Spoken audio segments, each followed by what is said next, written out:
Alors,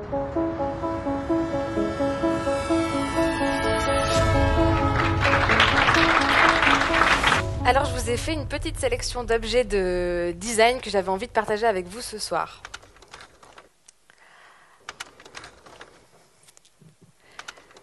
Je parie que parmi tous ces objets, il y en a peut-être un qui va devenir votre coup de cœur.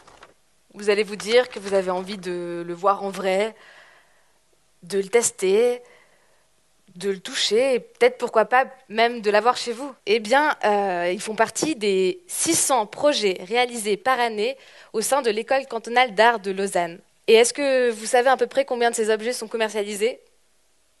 0.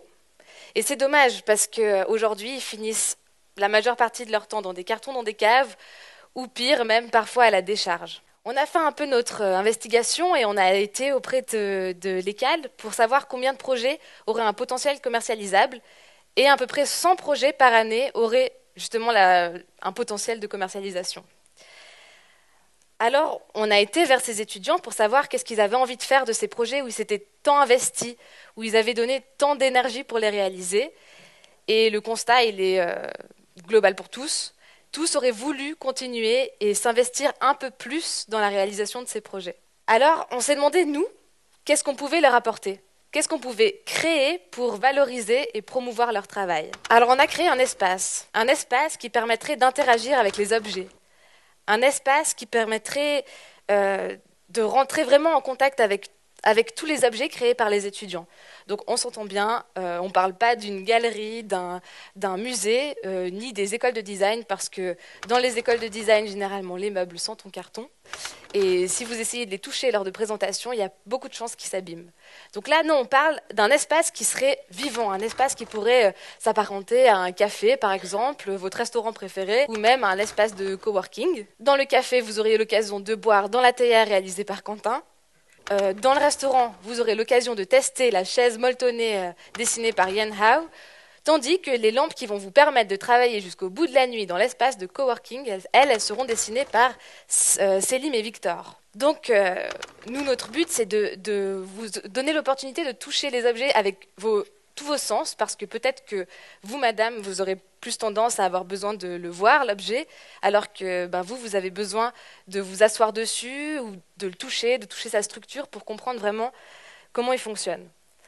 En plus de ça, pour toutes les personnes qui auraient vraiment un coup de cœur, l'étudiant aurait conçu une petite série qui lui permettra déjà d'avoir une première expérience de vente, mais aussi qui lui permettra de marquer son objet dans le temps avec des objets chez différents individus. En gros, nous, notre but, ce serait de passer du virtuel au réel, du magazine au magasin et de l'écran, prendre cette lampe et la mettre dans cette salle.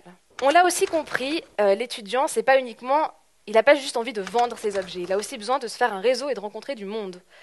Et c'est ce qu'on a aussi voulu faire en créant des soirées spéciales qui permettront de relier directement les étudiants avec des curateurs. Donc les curateurs, ce sont ces personnes qui vont trouver des objets, les sélectionner et faire le lien entre l'étudiant et la maison de production. Donc par exemple, la chaise de Yen Hao molletonnée, elle pourrait éventuellement finir dans le catalogue 2020 de Vitra par cet intermédiaire-là. Donc ça leur permettrait déjà de rencontrer du monde et de rencontrer des gens qui pourraient peut-être les influencer dans leur carrière. D'un autre côté, on s'est aussi rendu compte que relier toutes les écoles de design en Suisse, c'était quelque chose qui n'existait pas encore. Et nous, notre lieu, on le veut comme un lieu qui puisse accueillir autant les designers qui sont dans la partie suisse-allemande que la partie italienne. Et notre but, ce serait donc de pouvoir permettre de créer un lien entre ces étudiants pour comprendre en fait les différences qu'il y a entre les cantons et réussir à faire des connexions et apprendre un peu chacun des pratiques des autres. Enfin, pour finir, l'étudiant, il y a différents avantages qu'il verrait pour sa pratique. Ce serait déjà d'avoir des retours d'utilisateurs, ce qui aujourd'hui n'est pas le cas, donc d'avoir des gens qui utilisent vraiment concrètement leurs objets, donc qui utilisent par exemple la chaise de Yen Hao, et qui pourraient lui faire un retour par rapport à comment ils ont vécu cette expérience de design. Ça lui permettra d'améliorer sa pratique. Et d'un autre côté, il va aussi collaborer avec des artisans, avec des producteurs, et ça va lui permettre d'apprendre à travailler en équipe.